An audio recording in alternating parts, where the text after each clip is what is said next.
Kita tidak akan pernah bisa kalah kalau kita tetap bersatu. Maka jaga persatuan anak-anak bangsa Indonesia ini, jangan sampai dipecah belah oleh siapapun, oleh orang asing, baik orang asing yang ada di luar negeri maupun orang asing yang sudah menjelma menjadi bangsa kita sendiri, namun mempunyai perbedaan dari akhlak, dari tanda dia menghormati bangsa Indonesia. Maka kita tidak boleh untuk dijajah dalam fisik, di dalam kehormatan, di dalam nama besar daripada kita putra putri bangsa Indonesia keturunan Prabu Siliwangi harus yang menjadi raja terus di Jawa Barat ila yaumil kiamah. Tepuk tangan. Makanya harus dites DNA ini, ada nggak DNA Prabu Siliwangi ini? Siap tes DNA. Udah, Prabu Siliwangi. Bagaimana cara menemukan DNA Prabu Siliwangi? Serahkan pada ahlinya. Prabu Siliwangi akan terdeteksi kemana kita akan bersatu, ketemu genetik di susunan silsilah kita yang keberapa. Kita kan sekarang punya susunan silsilah. Ke Prabu Siliwangi ada yang ke-43, ada yang ke-42 hari ini, ada yang ke-41. Nah, nanti itu bisa untuk dicari. Ketika sudah ada 10 orang saja yang tes DNA dari orang-orang yang mempunyai silsilah ke Prabu Siliwangi, untuk dicari titik temu berapa tahun antara kita hari ini 2024 dengan kehidupan Prabu Siliwangi yang ada di abad 14. Itu nanti akan ketahuan. Ayah kita DNA-nya ini, ayah kakek kita ini, ayah buyut kita ini, jangga kita ini, apa terus sampai Prabu Siliwangi. Dan nanti akan ketahuan orang-orang yang nyusup terhadap silsilah Prabu Siliwangi. Ternyata DNA-nya beda dengan DNA Prabu Siliwangi. Prabu Siliwangi, oh ternyata DNA-nya dia G. Ngakunya Prabu Siliwangi, tapi seluruh orang Cianjur DNA-nya oh, dia DNA-nya G. Berarti dia adalah penyusup terhadap DNA Prabu Siliwangi. Assalamualaikum warahmatullahi wabarakatuh, sahabat Media Bisa yang dirahmati oleh Allah Subhanahu wa Ta'ala. Semoga kita senantiasa dalam lindungannya, dan semoga kita semua mendapat syafaat dari Nabi Muhammad Rasulullah Shallallahu Alaihi Wasallam. Pada kesempatan kali ini saya mau berbagi ceramah agama dari Kiai Haji Imaduddin Usman Al-Bantani, ya teman-teman. Yuk, seperti apa ceramah Kiai Haji Imaduddin Usman Al-Bantani? Langsung saja menuju ke videonya. Let's go. Assalamualaikum warahmatullahi wabarakatuh.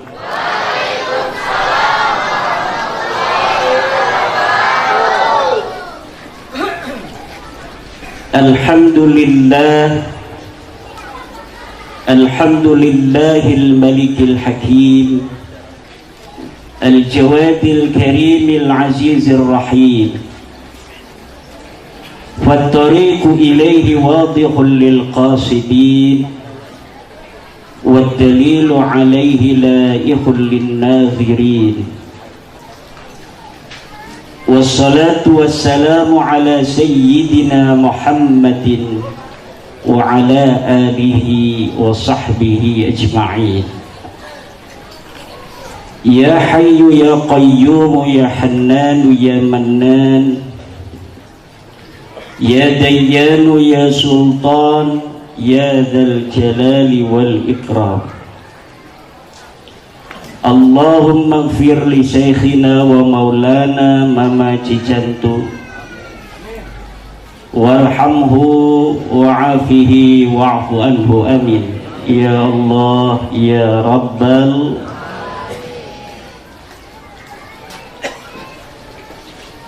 Amma ba'du, maka yang saya hormati keluarga besar Pondok Pesantren Al-Istiqlal Cicantu, Mama Izzuddin dan Ibu Nyai almarhum, serta seluruh sivitas akademika Pondok Pesantren Al-Istiqlal Cicantu. Semoga Allah senantiasa memberikan keberkahan pada pondok pesantren ini ila yaumil qiyamah. Yakhruju minhu ulama'u salihin, amin.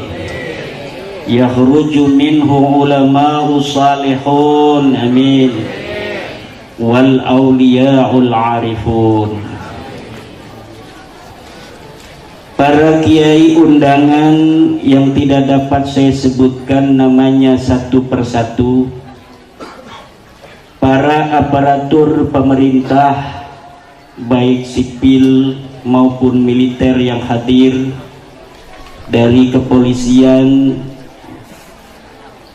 Polres Cianjur, semoga senantiasa diberi kekuatan untuk memberi rasa aman pada kita, terutama menjelang pemilu ini. Semoga pemilu berjalan lancar.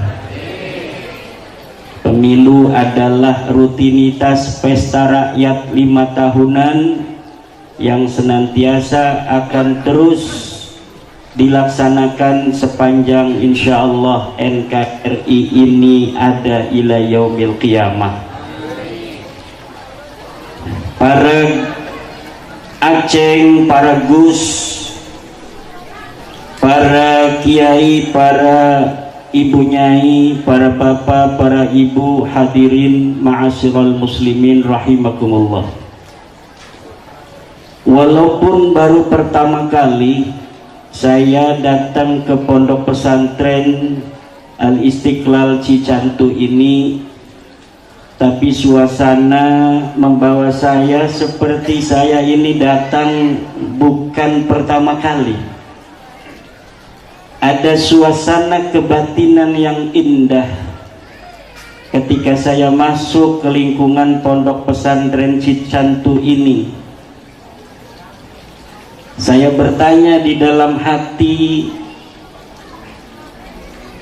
ikatan-ikatan apa kira-kira yang membuat suasana hati saya begitu nyaman ketika memasuki pondok pesantren Al-Istiqlal Cicantu ini. Ternyata saya tanya sama salah satu putra almarhum, bahwa almarhum salah satu gurunya adalah Mama Kresek di Garut. Berarti memang ada ikatan persaudaraan keilmuan. Guru dari guru, bahkan guru saya itu banyak yang mondok di Kresek Garut. Saya punya guru Kiai Samwani mondok kepada Mama Gentur. Mama Gentur juga lulusan Kresek. Saya belajar ilmu ke Buya Bustomi. Buya Bustomi juga pernah mondok di Mama Kresek. Nanti Mama Kresek ke Mama Ciwedus, Mama Ciwedus ke Syekh Khalil Bangkalan, Syekh Khalil Bangkalan ke Syekh Nawawi Tanara Al-Bantani. Guru saya juga ada yang bernama Syekhina Syekh Mufti bin Asnawi dari Cakung. Beliau mondok pada Syekh Marsad di Tirtayasa di Pontang. Syekh Marsad juga mondok di Mama Gentur, Mama Syatibi. Mama Syatibi nanti ke Mama Kresek juga.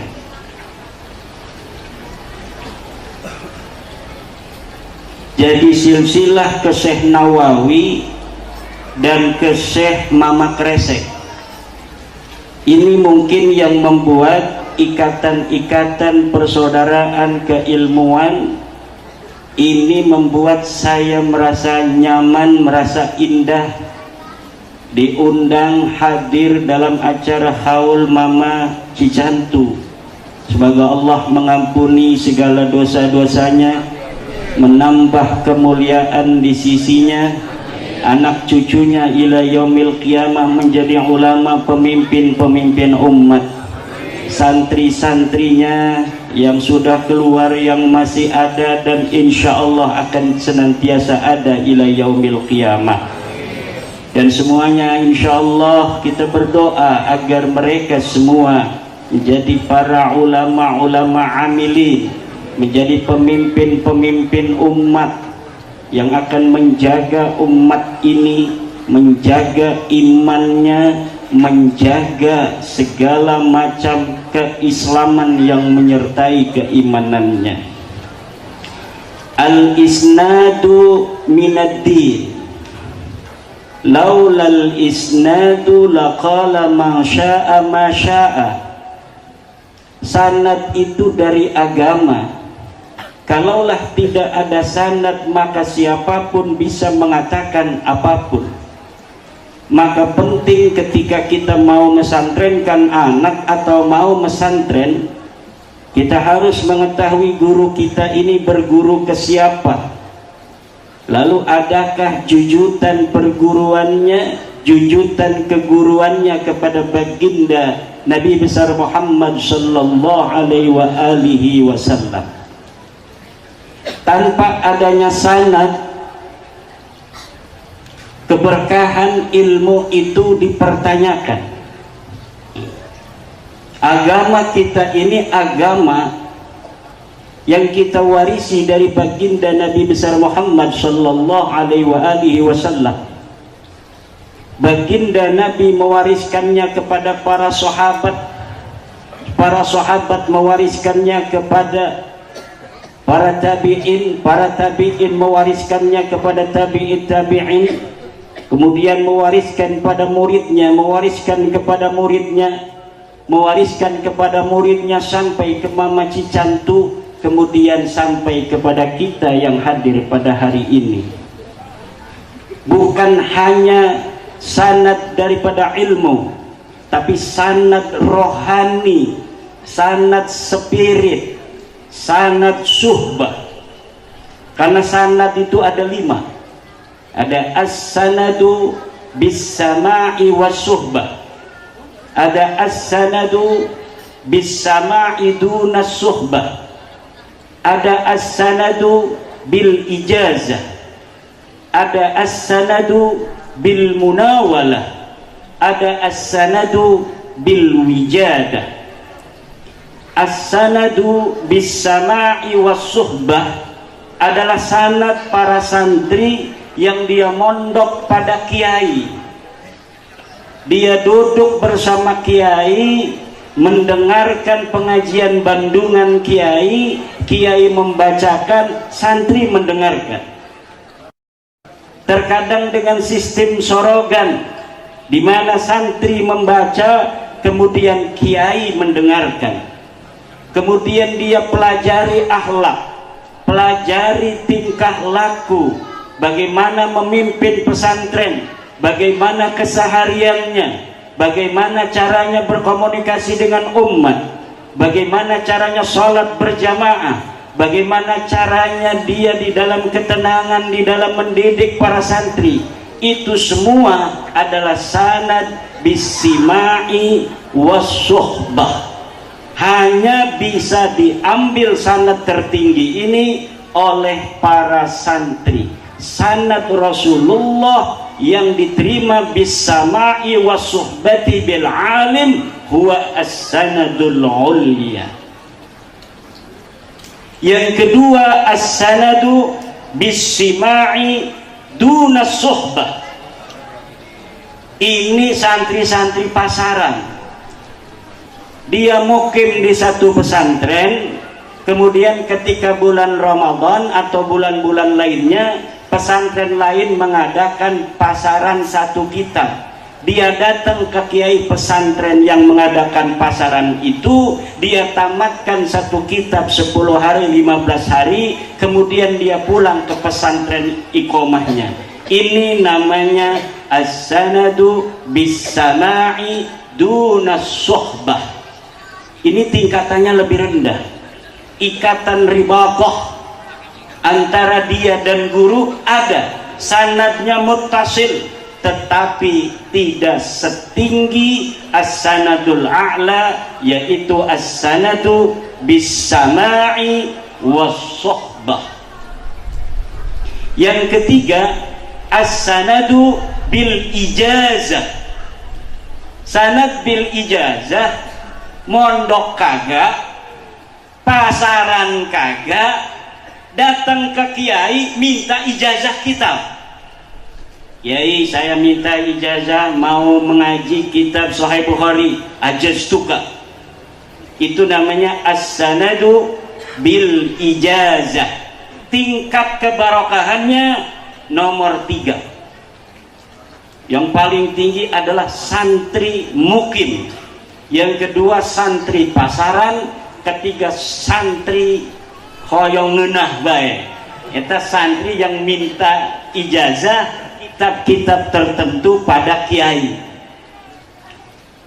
Saya ini waktu di Mesir 1 bulan, pernah ke Mesir 1 bulan, ini berburu sanad. Saya pergi ke Kairo, saya pergi ke Iskandaria, bertemu dengan para kiai-kiai baik yang di Al-Azhar maupun kiai-kiai yang ada di masjid-masjid itu untuk meminta sanad. Saya bertemu dengan Syekh Muhammad bin Ibrahim bin Abdul Ba'is Al-Kattani, musnidud dunya yaumana hadha.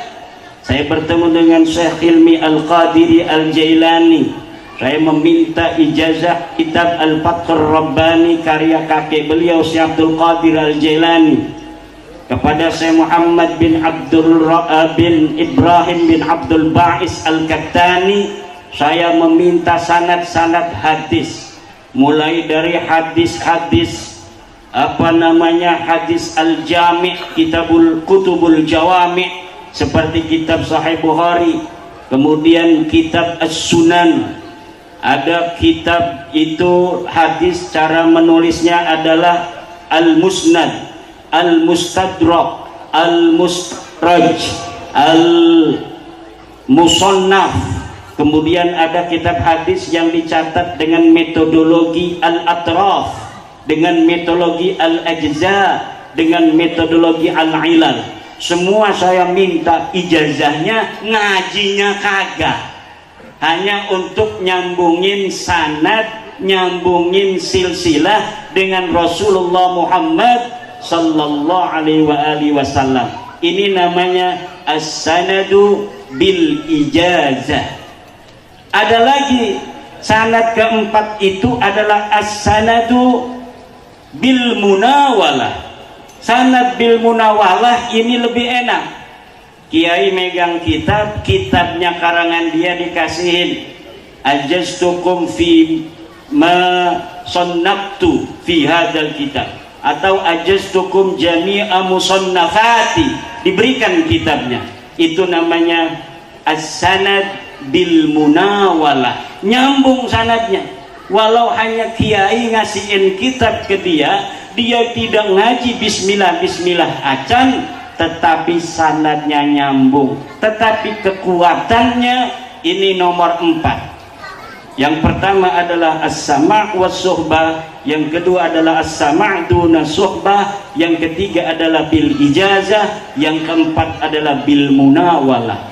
Ada lagi yang terakhir, sanad nyambung tetapi sanadnya bil wijadah, yaitu ketika kita menemukan kitab ulama, kita tidak ngaji ke beliau, ulamanya sudah meninggal dunia lama, tapi kita nemu kitabnya, kemudian di dalam kitabnya menyampaikan suatu masalah, kemudian kita membacanya, menyampaikannya kepada santri, itu namanya as-sanad bil wijadah. Wa yajibu fi as-sanad bil wijadah qaulu ra'aitu fi kitabi. Kalau dia khutbah di dalam kitab Al-Bukhari, Imam Bukhari mengatakan, itu harus ada kalimat di dalam kitab Al-Bukhari, Imam Bukhari mengatakan. Tidak boleh langsung Imam Bukhari mengatakan. Seakan-akan kalau mengatakan Imam Bukhari mengatakan, mengatakannya langsung kepada dia bis-sama'i was-suhbah atau bis-sama'i duna suhbah. Atau kalimatnya ra'aitu fi khattil Bukhari, ra'aitu fi kitabil Bukhari, ra'aitu fi kitab Muslim, ra'aitu fi kitab Ibnu Majah, ra'aitu fi kitab Ibnu Abi Daud dan sebagainya. Itu namanya as-sanad bil wijadah. Boleh meriwayatkan dengan menyebutkan di dalam kitab apa. Itu namanya metodologi cara mengutip. Tentu keberkahannya tidak seperti orang yang mengaji Bukhari kepada guru sampai tamat. Itu bisa mengatakan haddatsani syaikhi Kiai Izzuddin, qala haddatsani syaikhi Kiai Jalaluddin Al-Ma'alli, qala haddatsani syaikhi Mama Kresek, qala haddatsani syaikhi Mama Ciwedus, qala haddatsani syaikhi Mama Khalil Bangkala, qala haddatsani syaikhi Syekh Nawawi Banten, qala haddatsani syaikhi, terus sampai muridnya Imam Bukhari yang dia mendapatkan hadis Bukhari bukan karena dia membeli kitabnya, tapi langsung mendengarkan dari Imam Al-Bukhari. Itu yang lebih hebat. Laulal isnad laqala ma syaa ma syaa. Kalaulah tidak ada sanad kita berguru, maka siapapun bisa mengatakan apapun. Maka tadi saya mengatakan salah satu guru daripada Mama Cicantu agar kita mengetahui dari mana. Dan para ulama yang ada hari ini dari mulai Banten, Jawa Barat, Jawa Tengah, DIY, Jawa Timur, Aceh, Palembang, Padang, Lampung, dan seluruh Indonesia, semuanya mempunyai sanad silsilah kepada Rasulullah Muhammad sallallahu alaihi wasallam, kebanyakan melalui Syekh Nawawi Tanara Al-Bantani. Syekh Nawawi nanti ada silsilah kepada Syekh Arsad Al-Banjari di Kalimantan.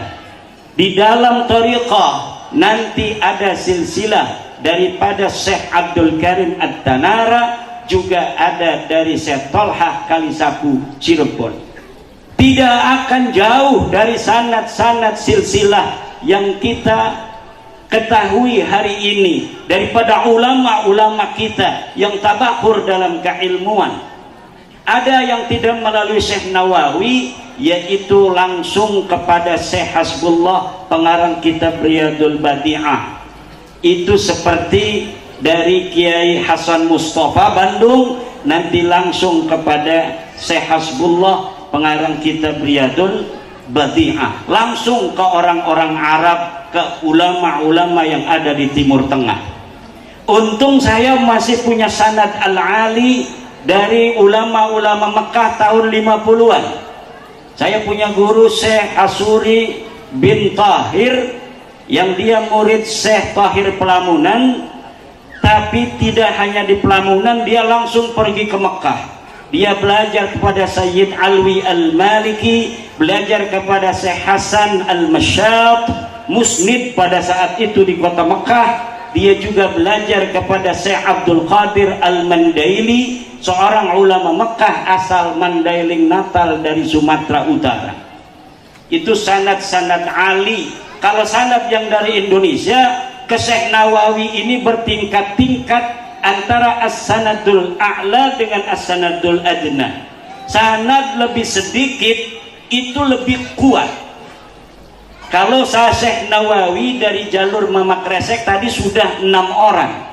Mama Cicantu, Mama Kresek aja ada 2, Mama Kresek, Mama Ocot ya, kemudian ke Mama siapa bapaknya itu Mang Topri, kemudian ke Ciwedus, kemudian ke Syekh Khalil baru ke Syekh Nawawi Tanara Al-Bantani.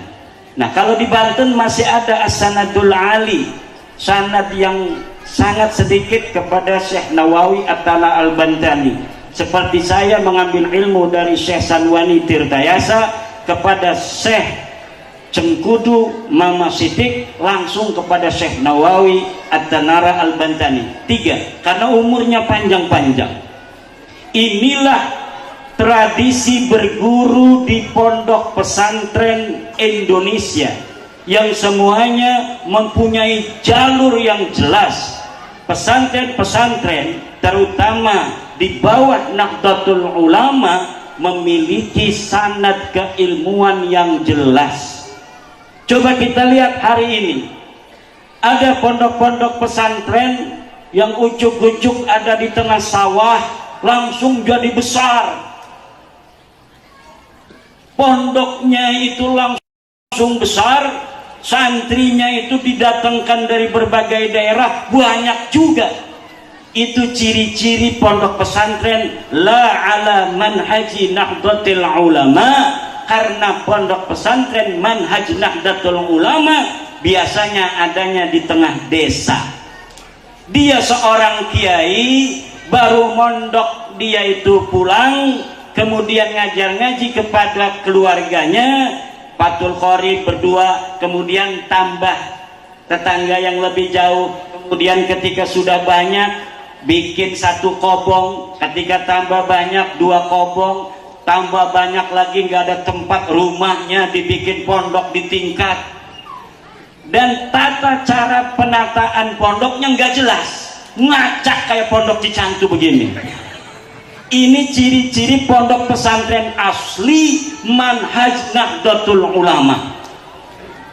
Kalau pondok pesantren yang tiba-tiba ada di tengah sawah, itu biasanya punya orang kaya raya, jangan-jangan punya pejabat juga. Pejabat pengen masuk surga, dia bikin pesantren, kiainya dapat ngebon, akhirnya sanadnya ke pejabat itu sanad ilmunya mentok ke pejabat. Biasanya kiai itu bukan hanya ngajar, kiai itu malamnya ngedoain santri. Dia belum bisa tidur kalau belum baca Fatihah untuk santri-santrinya. Kalau pejabat punya pondok pesantren, dia lagi ngitung-ngitung, waduh ini mana urusannya KPK ini. Jadi hati-hati ibu-ibu kalau mesantrenin anak zaman sekarang, lihat siapa kiainya. Ini pondok pesantren besar, kadang-kadang mereknya pondok pesantren Imam Syafi'i, betul nggak? Tapi yang diajarkan bukan tentang ajaran Imam Syafi'i, ajaran kebangsaan yang diturunkan oleh ulama-ulama Wali Songo, yang diturunkan oleh ulama-ulama Nahdlatul Ulama, disepak, diganti dengan ajaran-ajaran radikalisme, intoleransi, kemudian doktrin-doktrin kepada santrinya, tidak boleh upacara bendera, tidak boleh mengakui Pancasila. Pancasila dikatakan sebagai sebuah ajaran ideologi togut. Ini yang terjadi. Pemerintah di Banten, saya ketua Rabitah Ma'ahid Islamiyah, ketua pondok pesantren di bawah naungan Nahdlatul Ulama. Ada terindikasi 1 pondok pesantren HTI dan 1 pondok pesantren radikal, saya laporkan kepada Kepala Kemenang wilayah Provinsi Banten, tolong ini diawasi, kalau bisa ini dicabut izinnya.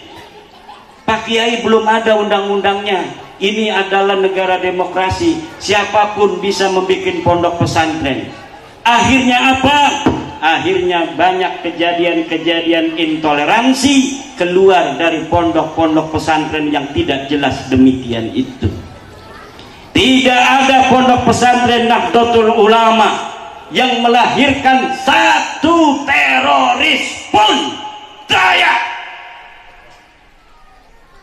Pondok pesantren Nahdlatul Ulama melahirkan pendekar-pendekar seperti Banser kita hari ini. Mana ya Banser aya hiji doang ieu. Kumaha eta? Waduh. Aya dipungkerna. Banser Cianjur, ulah unggut kalinduan, ulah gedah keanginan, ulah mundur satencang beas.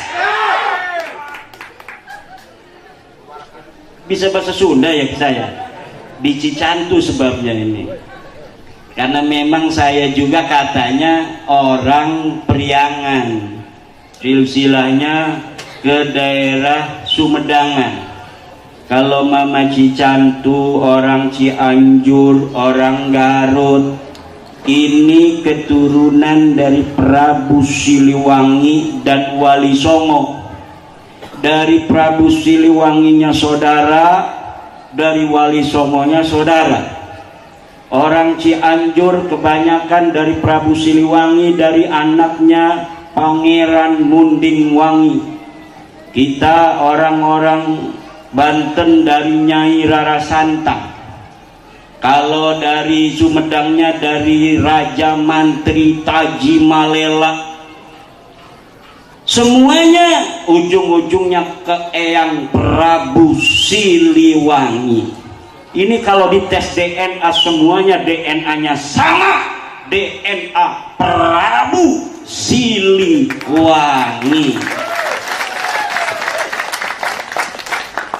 DNA pejuang, gagah perkosa. Walaupun gagah perkasa Prabu Siliwangi, kalau mendengar perempuan ngaji hatinya tunduk. Dia lagi jalan-jalan ke Kerawang, ada seorang santri lagi ngaji Quran.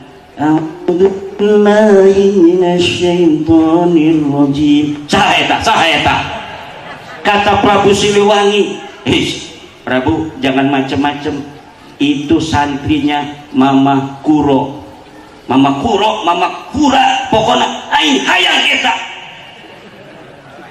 awewe ngarana saha Nyai Subang Larang. Kata Syekh Guru, jangan macem-macem sama santri saya. Gimana Tuan Guru Arab, orang Arab, Mama Guru orang Arab. Kalau kamu mau nikahin santri saya harus masuk Islam.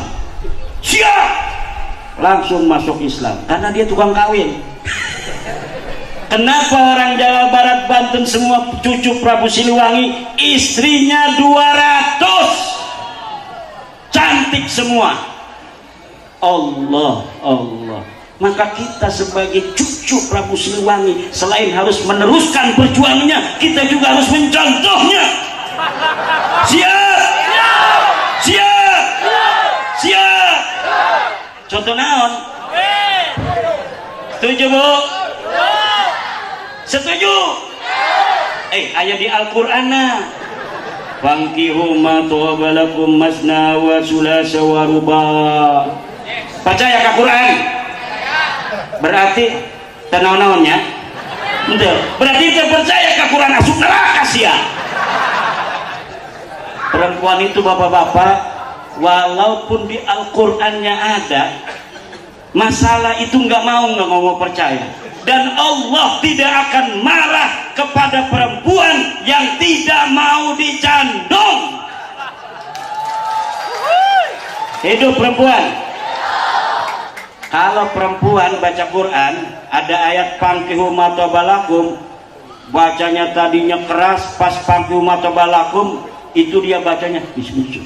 Allah senyum, nggak bakal marah sama perempuan. Kenapa? Allah yang menciptakan perempuan dan Allah tahu sifatnya perempuan. Ketika Allah Subhanahu wa ta'ala membolehkan laki-laki untuk boleh menikah masna wa sulasa wa ruba', berarti Allah tahu kalau sebenarnya walaupun wanita nggak mau, sebenarnya wanita itu kuat di jantung. Setuju? Masih nggak mau aja.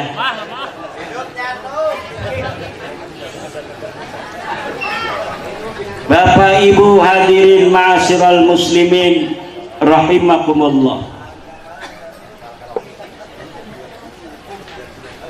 Kita tadi bicara tentang sanad. Bicara tentang sanad adalah bicara tentang ajaran. Ajaran yang berkelanjutan yang dimiliki oleh hasanah Islam dari Nabi Muhammad sampai ke kita hari ini. Dan apabila ajaran itu sahih, maka ajarannya adalah sesuai dengan ajaran Nabi besar Muhammad. Bagaimana sekarang ada ajaran-ajaran yang tidak sesuai dengan ajaran mainstream? Bagaimana ada ajaran-ajaran di Indonesia pula yang tidak sesuai dengan ajaran mayoritas Nahdlatul Ulama? Nabi Muhammad mengatakan, alaikum bis-sawadil a'zam, alaikum bis-sawadil a'zam, kalian harus berada di kelompok yang paling banyak. Kenapa? Kelompok yang paling banyak yadullu ala ridallahi subhanahu wa ta'ala, yadullu ala al-haqqil mubin, menunjukkan kebenaran yang sesungguhnya itu adalah di dalam apa yang diambil oleh mayoritas ulama. Dan hari ini mayoritas ulama-ulama kita dari Aceh sampai Papua adalah ala manhaji ahli sunnah wal jamaah yang dibawa oleh Wali Songo, yang diwarisi oleh para ulama yang hari ini membentuk Nahdlatul Ulama. Maka selamanya para santri-santri, para kiai-kiai pesantren, alaikum binahdlatil ulama, alaikum binahdlatil ulama, alaikum binahdlatil ulama. Jangan geser kakimu satu jengkal pun dari Nahdlatul Ulama. Taslam.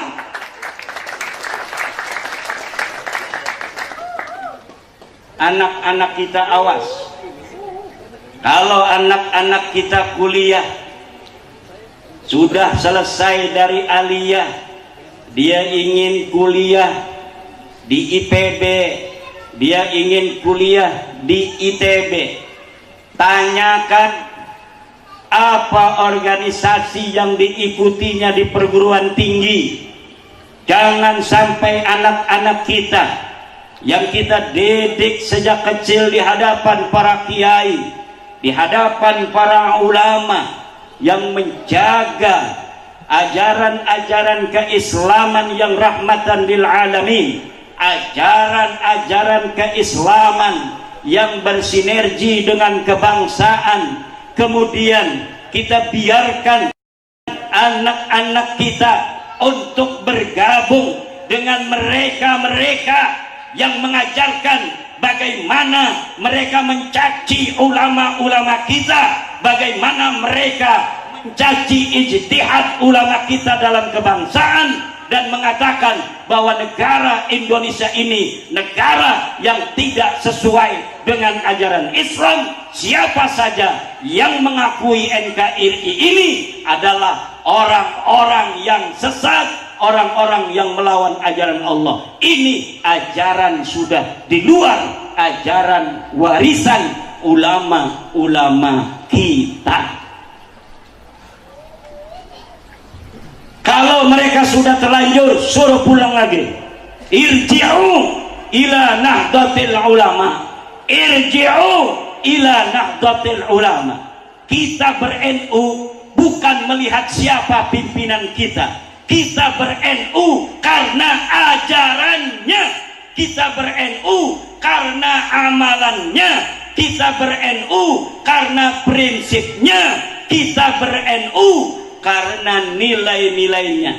Pengurus itu bisa berganti-ganti, tetapi ajaran, nilai, semangat, ruh, keberkahan Nahdlatul Ulama tidak akan berpindah dari Nahdlatul Ulama kepada yang selain Nahdlatul Ulama.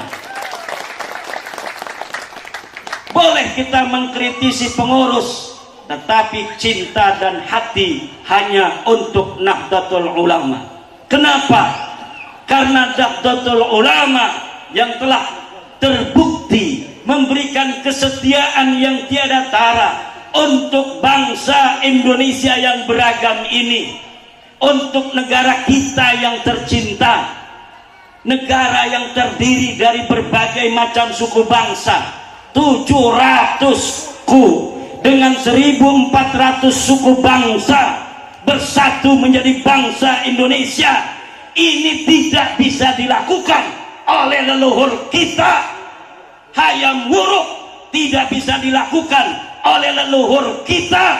Prabu Siliwangi tidak bisa dilakukan oleh leluhur kita, para wali songo, tapi bisa dilakukan oleh kiai-kiai Nahdlatul Ulama, pewaris-pewaris wali songo, pewaris Prabu Siliwangi, pewaris daripada Hayam Wuruk. Dan ini adalah ni'matun jazilatun yajibu alaina an naskuraha. Tepuk tangan. Ini perempuan-perempuan ngeliatin aja, enggak tepuk-tepuk tangan. Ngapain tepuk tangan, penceramah ngomongnya nyandung aja begitu. Banyak saudara-saudara yang masih penasaran dengan negara kesatuan Republik Indonesia ini. Orang yang belajar sejarah akan sekuat tenaga mempertahankan Indonesia ini. Sebelum ada Indonesia ini, kita ini negaranya bermacam-macam. Dari Pulau Jawa aja mulai Banten, negara Banten. Kemudian di Cianjur ada negara Cikundul. Kemudian di Garut ada Sagala Herang. Di Ciamis ada Galuh. Di Sumedang ada Sumedang Larang. Di Telaga ada Majalengka, kebalik.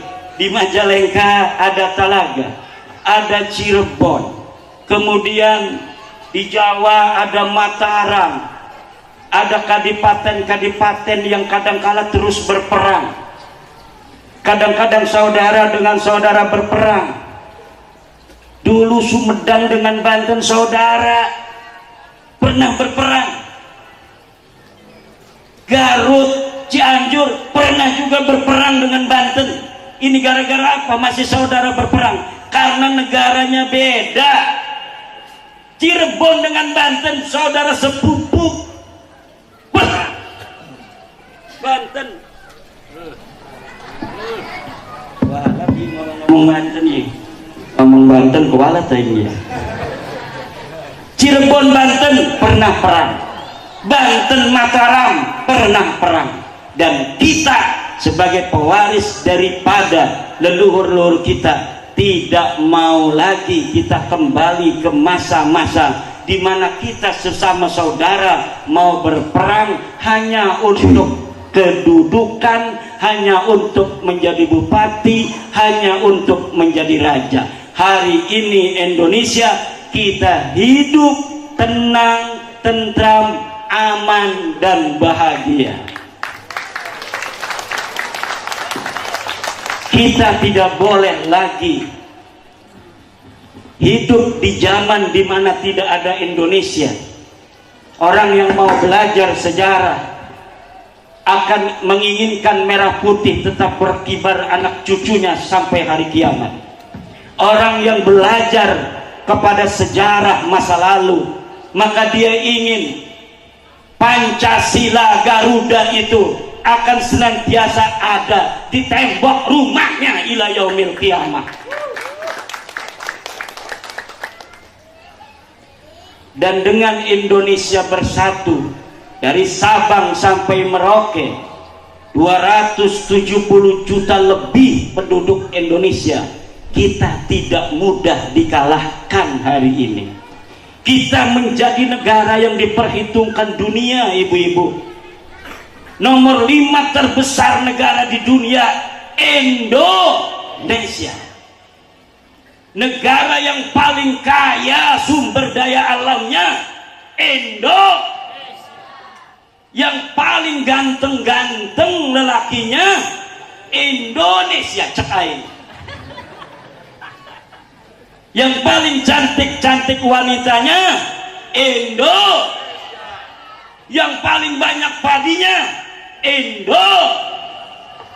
Walaupun Indonesia tidak beli beras dari luar negeri, hanya kita mengandalkan tanah Indonesia. Penduduk Indonesia yang 270 juta ini bisa dikasih makan oleh tanah Indonesia ini. Air sungai yang mengalir jauh, Cianjur. Cianjur itu artinya air sungai yang mengalir jauh.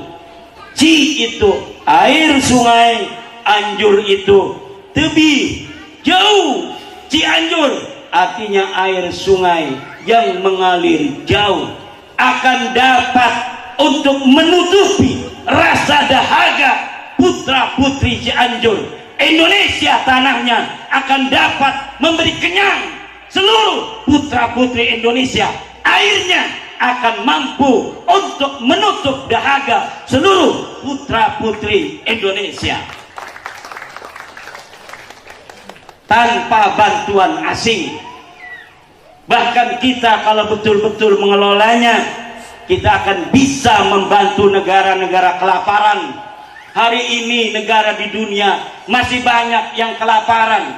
Di Afrika banyak sekarang yang kelaparan. Di Yaman kelaparan, kurang makan.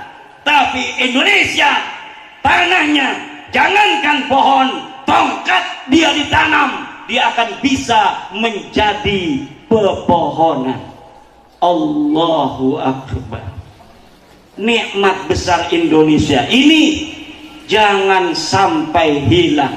Makanya kiai-kiai NU kekeh luar biasa. Dari zaman Soeharto tidak direken Nahdlatul Ulama, tapi siapa pertama kali yang menerima Pancasila sebagai ajas tunggal di bumi Indonesia? Nahdlatul Ulama. Padahal waktu zaman Soeharto NU didolimi, keran-keran ekonomi disumpal oleh Orde Baru, tetapi semua itu tidak mengeringkan kesetiaan Nahdlatul Ulama terhadap tanah air Indonesia ini.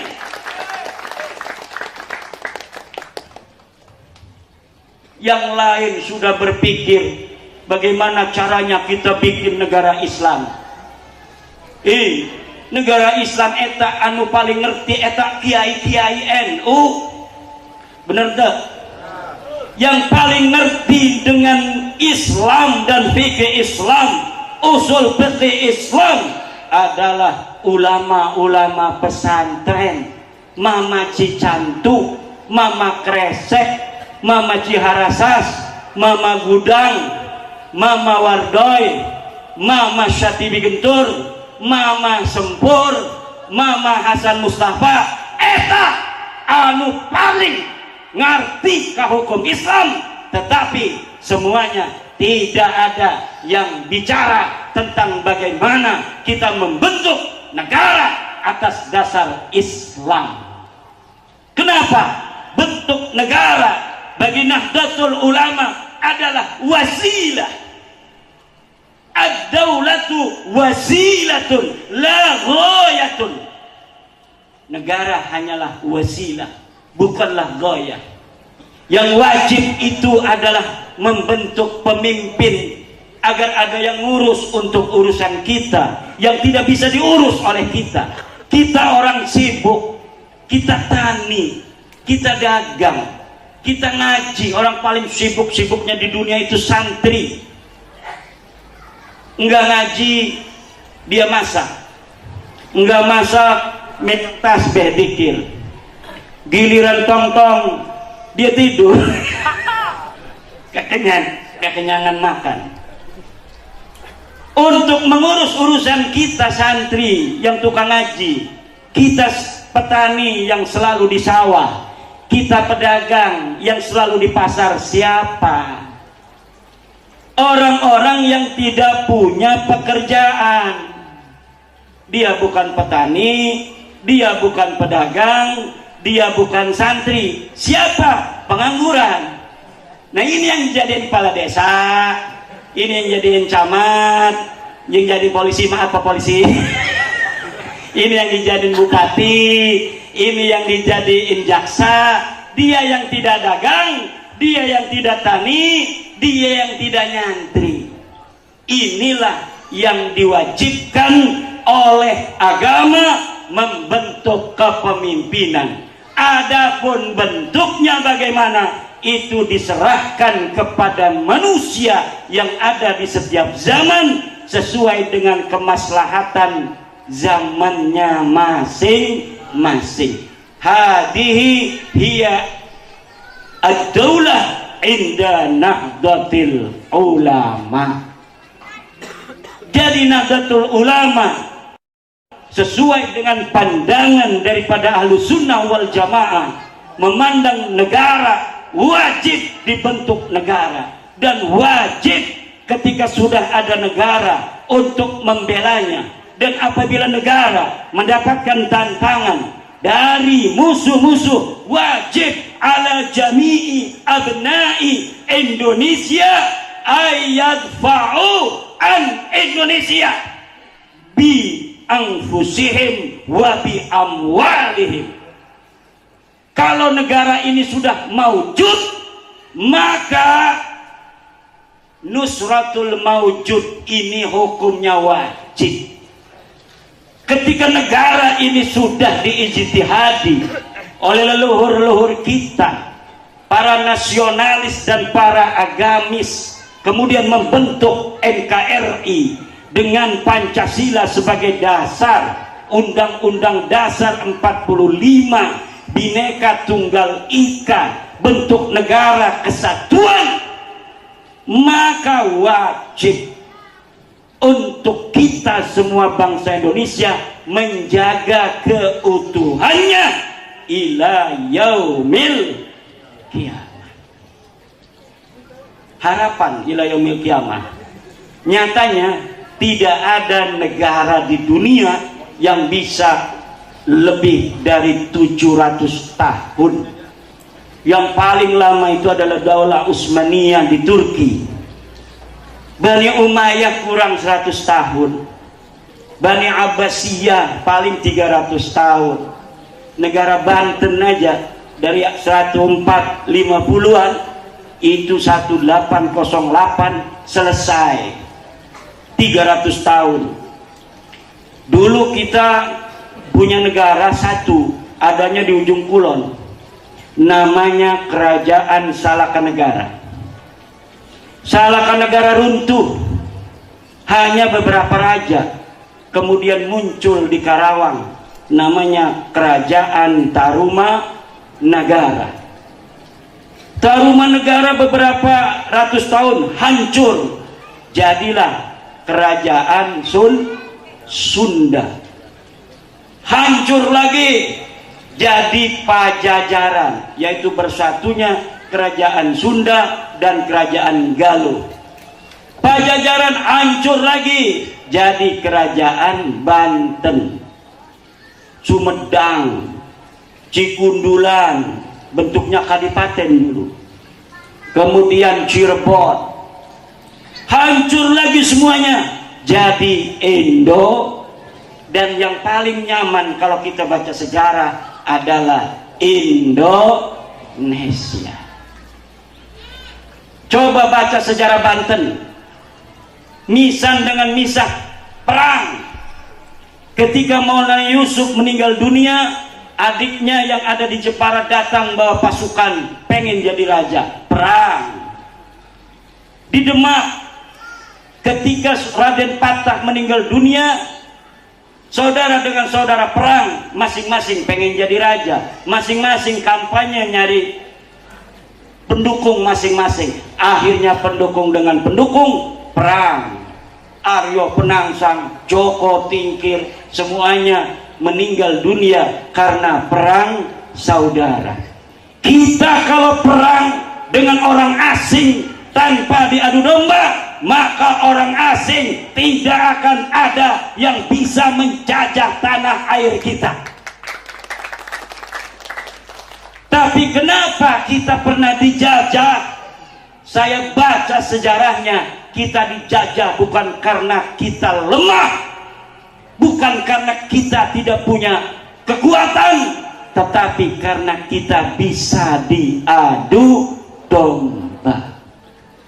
Jadi caranya para musuh-musuh kita di dalam mengalahkan kita, kita diadu domba dengan saudara yang punya kepentingan terhadap kita. Misalnya raja. Di dalam sistem negara monarki kerajaan kita dulu, bahwa anak sulung akan jadi raja apabila ayahnya meninggal. Maka ini si Belanda megang adiknya, agar adiknya, kamu kalau tidak membunuh daripada kakakmu, selamanya kamu tidak akan jadi raja.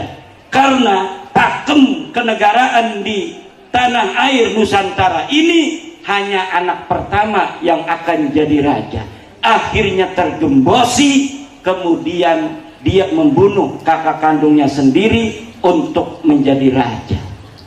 Di Banten tahun 1654 Belanda perang dengan Sultan Tirtayasa. Eta Belanda. 1680 perang. Belanda. Kata Belanda, gimana caranya supaya saya menang? Dia infiltrasi ke Kesultanan Banten, dia ojog-ojogin Sultan Haji agar dia memberontak pada ayahnya dengan agitasi, kalau engkau tidak sekarang mengangkat dirimu menjadi sultan, maka adikmu Purbaya akan diangkat menjadi sultan. Akhirnya lama-kelamaan Sultan Haji mau untuk mengikuti Belanda, kemudian dia perang melawan ayahnya. Kita dikalahkan hanya dengan adu domba. Kita tidak akan pernah bisa kalah kalau kita tetap bersatu. Maka jaga persatuan anak-anak bangsa Indonesia ini, jangan sampai dipecah belah oleh siapapun, oleh orang asing, baik orang asing yang ada di luar negeri maupun orang asing yang sudah menjelma menjadi bangsa kita sendiri, namun mempunyai perbedaan dari akhlak, dari tanda dia menghormati bangsa Indonesia. Maka kita tidak boleh untuk dijajah dalam fisik, di dalam kehormatan, di dalam nama besar, daripada kita putra putri bangsa Indonesia keturunan Prabu Siliwangi harus yang menjadi raja terus di Jawa Barat ila yaumil kiamah. Tepuk tangan. Makanya harus dites DNA ini, ada nggak DNA Prabu Siliwanginya nih? Siap tes DNA. Udah, Prabu Siliwangi. Bagaimana cara menemukan DNA Prabu Siliwangi? Serahkan pada ahlinya. Prabu Siliwangi akan terdeteksi kemana kita akan bersatu, ketemu genetik di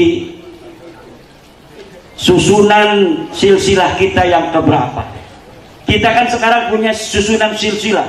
Ke Prabu Siliwangi ada yang ke-43, ada yang ke-42 hari ini, ada yang ke-41. Nah, nanti itu bisa untuk dicari. Ketika sudah ada 10 orang saja yang tes DNA, dari orang-orang yang mempunyai silsilah ke Prabu Siliwangi untuk dicari titik temu berapa tahun antara kita hari ini 2024 dengan kehidupan Prabu Siliwangi yang ada di abad 14. Itu nanti akan ketahuan.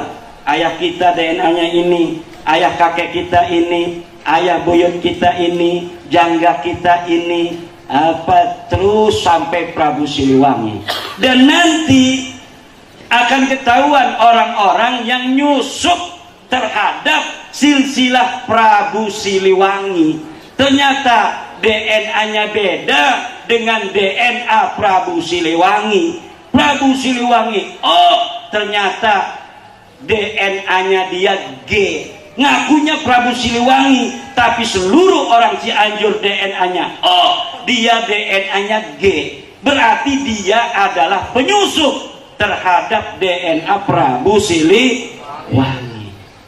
Ke depan orang itu tidak akan bisa lagi memalsukan nasab.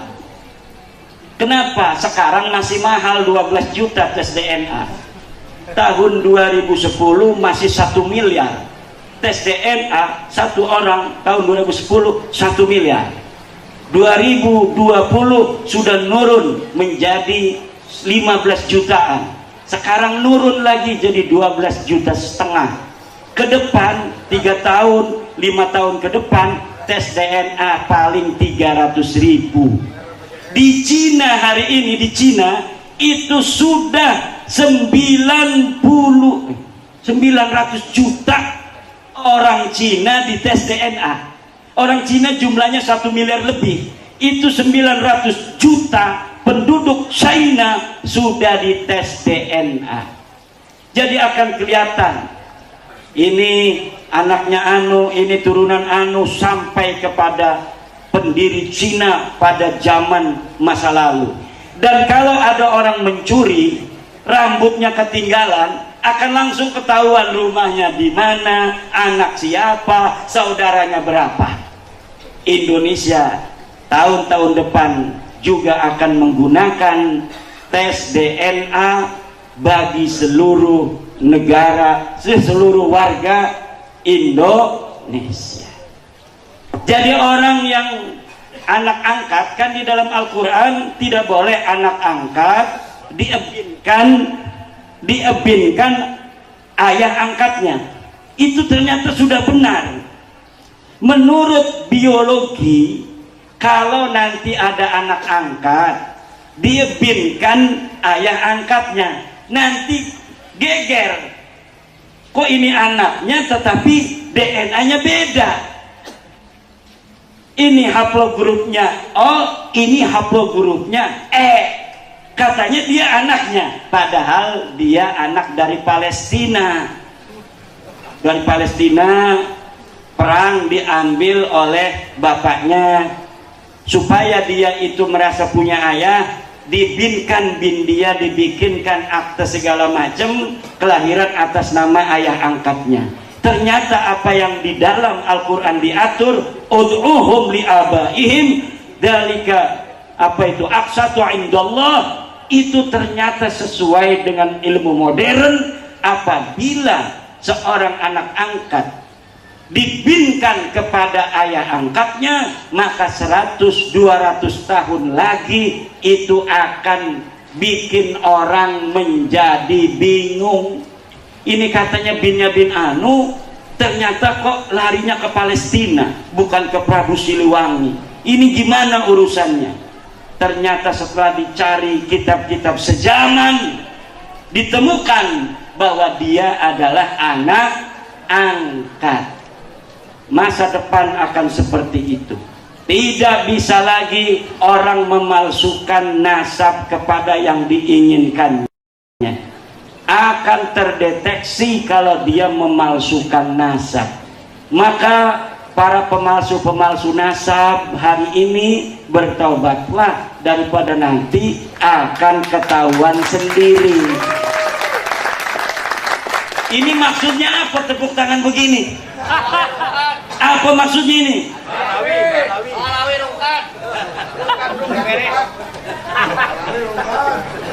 Ini kita mau pemilu harus jaga kondusivitas. Siap. NKRI harga mati. NKRI. NKRI. NKRI. Presiden siapa saja? Betul? Coba jawab bareng-bareng. Presiden siapa saja? NKRI. Eta. Mancing-mancing, saya nggak kepancing. Berapa hari lagi pemilu? Kita selesaikan pemilu Indonesia. Ini kata polisi-polisi yang ketemu saya, ini kayak nggak ada kerjaan ini katanya polisi-polisi. Aman tentrem pemilu hari ini, tidak seperti pemilu 2019. Pemilu 2019, waduh, luar biasa, hoak di mana-mana, antara mertua dan menantu. Ini mengkafirkan. Saya punya guru saya itu adalah sanadnya dalam berilmu kepada Kiai Muhammad Amin. Kiai Muhammad Amin itu kiai yang menjadi rujukan di Banten.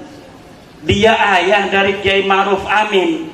Jadi dia mendukung Kiai Ma'ruf Amin karena silsilah keguruannya kepada ayahnya Kiai Ma'ruf Amin. Lebaran saya datang ke beliau. Waduh, katanya saya sedih. Sedih kenapa? Itu sebelum puasa adik saya itu menikahkan anaknya. Saya nggak diundang. Kenapa? Katanya saya pendukung PKI. Mendukung capres, katanya mendukung PKI. Padahal yang didukung Kiai Rais Nahdlatul Ulama, tetapi dengan hoak masyarakat banyak yang percaya. Betul apa tidak? Maka ini aktor-aktornya yang menyebarkan hoak, menuduh PKI dan lain sebagainya, hari ini melempem. Hari ini tidak ada nyebar PKI. Biasanya 30 September itu isu PKI luar biasa. Sekarang 30 September sepi, demo kagak ada, orang ceramah yang menjelekkan Pak Jokowi nggak ada, yang menjelekkan para polisi nggak ada yang berani. Dulu disebutnya warung coklat, sekarang nggak ada yang berani ngomong polisi warung coklat. Sekarang coklat beneran. Alhamdulillah. Maka ini kondusivitas semacam ini harus kita jaga. Ini adalah ni'matun azimatun minallahi subhanahu wa ta'ala. Tetaplah setia dengan ajaran Mama Cicantu dan guru-gurunya, di mana bagaimana beliau mengajarkan agama tidak mesti bertentangan dengan negara. Inilah ajaran guru-guru kita, para wali songo. Mereka mendirikan negara Demak ketika itu. Kemudian siapa yang diangkat menjadi raja? Bukan wali songo menjadi raja, yang diangkat adalah anak dari Raja Majapahit Brawijaya V. Siapa? Raden Patah. Wali songo hanya mendirikan, yang dijadikan raja tetap orang asli Jawa, namanya Raden Patah, putra Brawijaya V, Raja Majapahit terakhir. Setiap upaya-upaya dari orang-orang yang ingin merongrong negara Demak, Sunan Kudus kemudian dengan pasukannya menumpas. Ini fakta sejarah yang kita bisa baca, walaupun kadangkala harus teman sendiri yang dijatuhi hukuman, seperti Syekh Siti Jenar yang kedapatan sebagai guru daripada salah seorang yang ingin memberontak terhadap Demak akhirnya harus diputuskan oleh Sunan Gunung Jati yang dieksekusi oleh Sunan Kudus karena membahayakan negara. Padahal Syekh Siti Jenar seorang waliullah, tetapi dia kedapatan mendukung muridnya untuk merongrong pemerintahan Demak. Inilah daripada yang dilakukan oleh para wali songo, bagaimana menjaga negara yang maujud adalah sebuah kewajiban untuk ketentraman. Sekarang ini kita ber-Indonesia, betul tidak? Belum. Kita ber-Indonesia yang pergi ke sawah ngerasa aman gak bawa pacul? Aman. Saya dari Banten ke sini aman. Walaupun banyak orang-orang penakut mengancam-ngancam, aman. Kenapa? Setiap pelosok ada polisi, ada tentara di mana-mana. Kenapa kita harus takut di bangsa Indonesia sendiri, di negara kita sendiri? Orang mau dagang ke Tanah Abang, jam 2 malam pergi ke Tanah Abang, aman, merasa tentram. Kenapa? Ada negara yang melindungi kita. Polisi itu banyak yang nggak tidur malam, main gaplek. Ya main gaplek nungguin laporan daripada ngantuk. Betul tidak?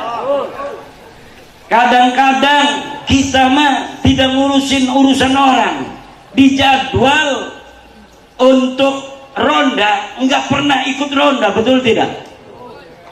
Kalau kita hanya mengandalkan diri kita, tidak ada negara, maka kita capai ronda hukumnya wajib, ribat itu. Tapi ketika ada negara, kita bisa tidur nyenyak, polisi yang jagain kita. Kalau ada apa-apa ancaman dari luar, TNI datang membela kita dengan senapannya. Siapa nanti kalau perang yang mati duluan? Tentara. Kita walaupun kabur nggak jelek, tidak desersi. Kenapa? Rakyat. Tapi tentara tidak boleh mundur. Kalau ada musuh, tentara mau mati mau hidup, yang penting negara Indonesia aman, tentram, dapat dijaga. Kalau Banser gimana? Sama dengan tentara, dia akan maju ke depan. Betul tidak? Jangan takut. Kalau perang mah nanti dikasih pistol juga. Kalau sekarang kan paling pentungan. Tapi Banser itu sudah hebat. Saya waktu di Bekasi, itu ada orang 20 orang yang takbir-takbiran itu Banser banyak begitu, nggak ada yang mukul itu para sangseong itu.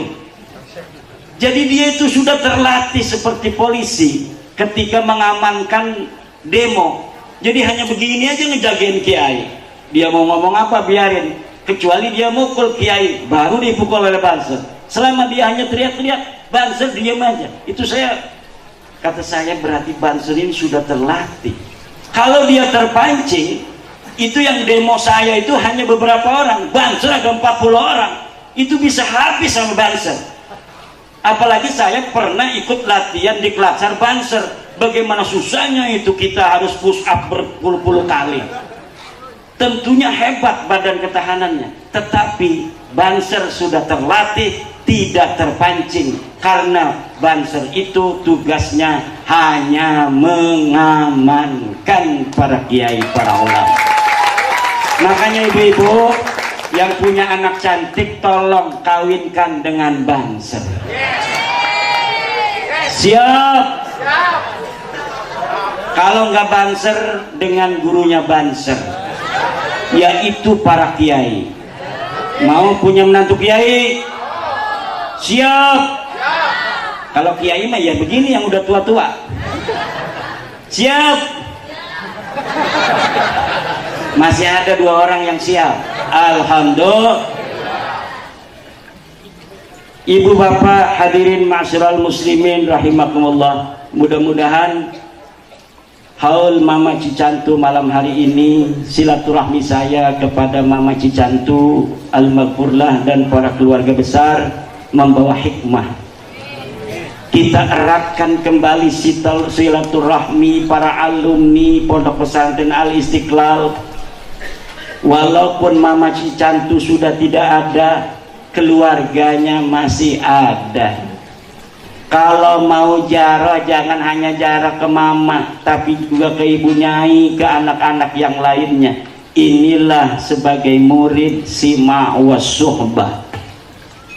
Ajaran-ajaran Mama Cicantu yang mencintai Nahdlatul Ulama sampai pondoknya pun dicatnya hijau semua. Ini jangan sampai geser sedikit pun juga. Kenapa Nahdlatul Ulama didoakan dan didirikan oleh kekasih-kekasih Allah? Dia yang bukan hanya membaca dohirnya ayat-ayat suci dan hadis-hadis serta kitab-kitab kuning, tetapi juga menginsafi daripada makna-makna batinnya. Maka kita tidak salah mempunyai guru adalah kiai-kiai Nahdlatul Ulama, kiai-kiai yang mempunyai ilmu agama, yang mempunyai silsilah yang terselip sampai kepada baginda Nabi besar Muhammad sallallahu alaihi wasallam. Di saat yang sama begitu mencintai keindonesiaan, kebangsaan. Kita negara Indonesia adalah negara yang beragam bangsa dan sukunya. Agama ada 6, suku, bangsa, bahasa. Orang Banten ngomong Sunda, orang Cianjur ngomong Sunda, tapi logat Sundanya berbeda. Orang Baduy bahasa Sunda, tapi Sundanya berbeda. Orang Cirebon bahasa Jawa, orang Banten di Tenara di kampung saya Kresek ngomong Jawa, tapi Jawanya berbeda.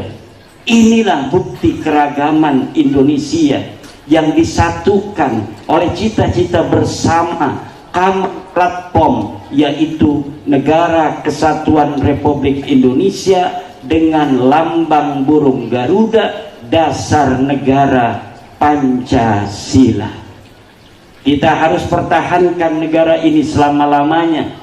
Kita harus doktrin, kita harus transfer semangat kebangsaan kepada anak-anak kita, kepada murid-murid kita, kepada santri-santri kita, untuk senantiasa menjaga bangsa dan negara Indonesia ini agar aman, tentram, damai selama-lamanya. Semoga Allah curahkan ampunan kasih sayang kepada Mama Cicantu dan kepada kita semua, dan kepada seluruh keluarga besar dari Pondok Pesantren Cicantu Al-Istiqlal. Dan mudah-mudahan Allah subhanahu wa ta'ala memberikan keberkahan. Pada malam hari ini kita datang mendoakan beliau dengan rasa cinta yang tiada tara. Mudah-mudahan kita mendapat keberkahan dari kesolihan beliau, dari keikhlasan beliau ketika mendidik para santri-santrinya. Wallahu huwal muwaffiq ila aqwami thoriqin. Wassalamualaikum warahmatullahi wabarakatuh. Jadi itu ya teman-teman, pidato dari Kiai Haji Imaduddin Usman Al-Bantani, yang mana dalam pidato kali ini Kiai Haji Imaduddin Usman Al-Bantani membahas masalah tentang batalnya nasab Alawi ini ya. Nasab Alawi ini setelah Kiai Haji Imaduddin Usman Al-Bantani melakukan penelitian dari segi ilmu nasab, ilmu sejarah, dan tes DNA, ternyata klan Ba'alawi ini ternyata putus, tidak tersambung ya, tidak tersambung kepada Rasulullah. Jadi yang digaungkan tersambungnya melalui Ubaidillah bin Ahmad itu tidak tersambung ya, ternyata putus setelah diteliti oleh Kiai Haji Imaduddin Usman Al-Bantani dari kitab-kitab abad ke-4, ke-5, ke-6, ke-7 sampai ke-9 itu ya, baru munculnya di abad ke-9 nama Ubaidillah. Jadi kalau menurut Kiai Haji Imaduddin Usman, setelah ditelusuri ternyata itu tidak tersambung atau putus, dan bahkan ada yang mengklaim dari Ba'alawi ada kitabnya yang kitab abad keempat, dan ternyata setelah dicek oleh Kiai Haji Imaduddin Usman Al-Bantani ternyata kitabnya itu palsu gitu ya, yang asli itu hanya 20 lembar, dan itu banyak ya, jadi itu dicetak lagi, diperbanyak gitu ya teman-teman. Oke, terima kasih buat teman-teman semua, semoga video ini bermanfaat, dan buat teman-teman mohon maaf apabila ada kata-kata yang salah, yang kurang berkenan mohon dimaafkan. Dan apabila teman-teman punya kritik dan saran, teman-teman tidak usah sungkan-sungkan, tidak usah madu-madu, silahkan teman-teman bisa tulis di kolom komentar. Oke, sampai jumpa di video selanjutnya. Wassalamualaikum warahmatullahi wabarakatuh.